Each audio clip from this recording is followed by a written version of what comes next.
Hi കൂട്ടുകാരെ, രാവിലെ തന്നെ മഴയാണ്. ഇന്ന് ഫാദേഴ്സ് ഡേ ആണല്ലോ. ഇവിടുത്തെ അച്ഛൻ്റെ വണ്ടി ഇറക്കിയിട്ട് മോൾ ഇറങ്ങി വരുന്നതും കാത്തിരിക്കുന്നുണ്ട്. ഇതെന്നും പതിവുള്ള യാത്രയാണ്. നഴ്സറി മുതൽ തുടങ്ങിയ കൊണ്ടുവിടലാണ്. ഇപ്പം ഓഫീസ് വരെ ആയിട്ടുണ്ട്. ഓഫീസിൽ പോകാൻ ബസ് വരുന്ന സ്ഥലം വരെ അച്ഛൻ കൊണ്ടുവിടും. തിരികെ അവിടെ വന്ന് ഇറങ്ങുമ്പോൾ പോയി കൂട്ടിക്കൊണ്ട് വരും. സാധാരണ കുട്ടികൾ 1 വയസ്സ് 1.5 വയസ്സൊക്കെ ആകുമ്പോൾ ഓടിപ്പാഞ്ഞ് നടക്കാൻ തുടങ്ങുമല്ലോ. നമ്മുടെ മോളൊന്ന് നടന്ന് കാണാൻ നമുക്ക് പിന്നെയും കുറേ വർഷങ്ങൾ കാത്തിരിക്കേണ്ടി വന്നു. ഒരു 6-7 വയസ്സ് വരെയൊക്കെ അവൾ എൻ്റെ കയ്യിലിങ്ങനെ തൂങ്ങിയായിരുന്നു നടന്നുകൊണ്ടിരുന്നത്. പിന്നെ കുറേ ചികിത്സയൊക്കെ ചെയ്ത് സാവകാശം വെച്ച് നടക്കാൻ തുടങ്ങി.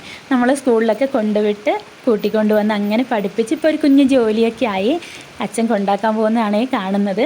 എന്നാലും ചെളിയിലും വെള്ളത്തിലൊന്നും അവൾക്ക് അങ്ങനെ നടന്നു പോകാൻ പറ്റില്ല. കണ്ടോ, ഇതുപോലുള്ള ചെളിക്കുള്ളമൊക്കെ താണ്ടി വേണം അവൾക്ക് ബസ് വരുന്ന സ്ഥലത്ത് എത്താനായിട്ട്.